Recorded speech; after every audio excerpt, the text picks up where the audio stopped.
Hi friends, welcome back to my channel. तो ये हमारा सेकंड यूट्यूब वीडियो है और इससे पहले फर्स्ट वीडियो में हमने हमारे चैनल का इंट्रोडक्शन और basic history about Indian stock market को डिस्कस किया है। अगर आपने इस वीडियो को नहीं देखा है तो आप जाकर चेकआउट कर लेना। तो बात करते हैं इस वीडियो की। तो हम इस वीडियो में हम एग्जाम्पल के तौर पर एक म्यूचुअल फंड को डिस्कस करेंगे और कैसे हम इसमें इन्वेस्ट कर सकते हैं ये सीखेंगे, और साथ ही साथ म्यूचुअल फंड को कैसे आप अपनी तरह से आइडेंटिफाई कर सकते हैं ये भी सीखेंगे। इस वीडियो को आप पूरा देखना, आपको काफ़ी सारा नॉलेज मिलेगा। और साथ ही साथ हम इसमें BSE सेंसेक्स और निफ्टी 50 विथ वेटेज स्टडी करेंगे। तो start with Sensex 30 and Nifty 50 जो कि इंडिया को रिप्रेजेंट करता है in front of the world. यानी कि अगर कोई इन्वेस्टर को या फॉरेन कंपनी या फॉरेन एंटिटी को इंडिया में इन्वेस्ट करना है तो वो फर्स्ट प्रायोरिटी में इंडेक्स कंपनीज को देंगे जो कि सेंसेक्स 30 या निफ्टी 50 के अंडर है। तो let's start with Sensex 30।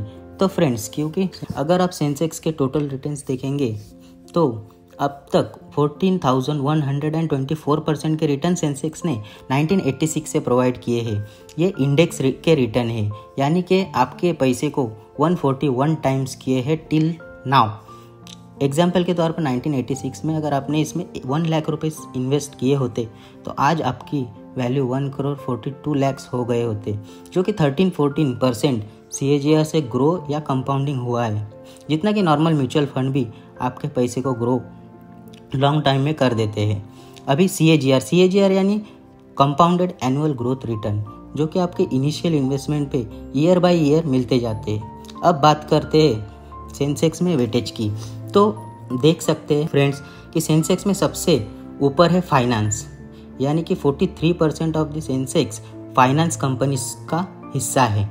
IT 16%, energy oil and gas 15%, FMCG 8%, auto 5%।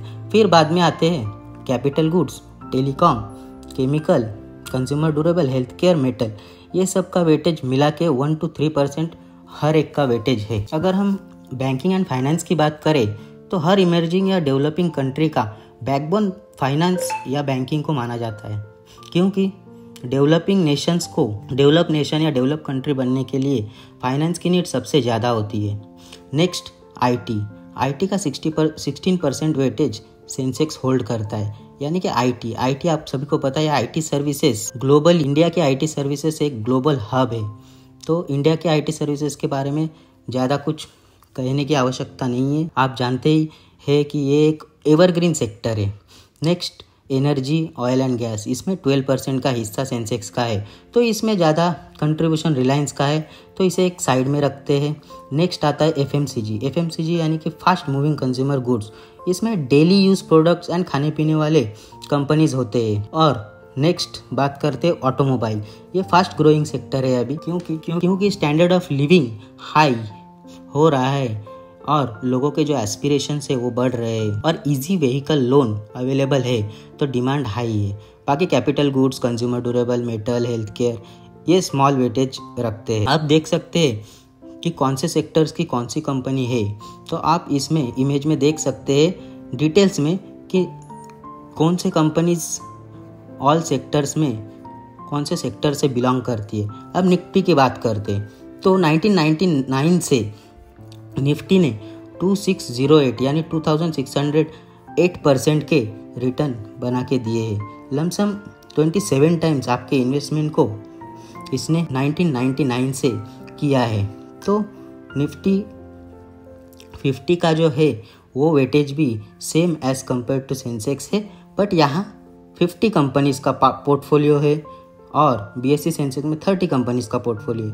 But ये जो रिटर्न्स बने हैं इंडेक्स में ये ओनली प्लस में ही, हर टाइम फ्रेम में नहीं बने हैं।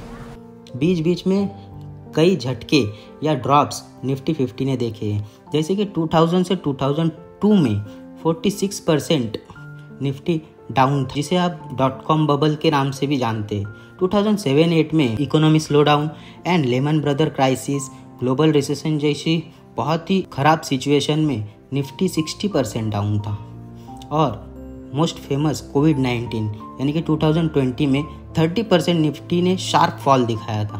तो इन सबको रिकवर करके आज निफ्टी एंड सेंसेक्स हाई बना रहे हैं और बनाएंगे, लेकिन इन फ्यूचर ऐसे ड्रॉप्स आएंगे तो डरना नहीं है। मार्केट में फिर रिकवर हो जाता है।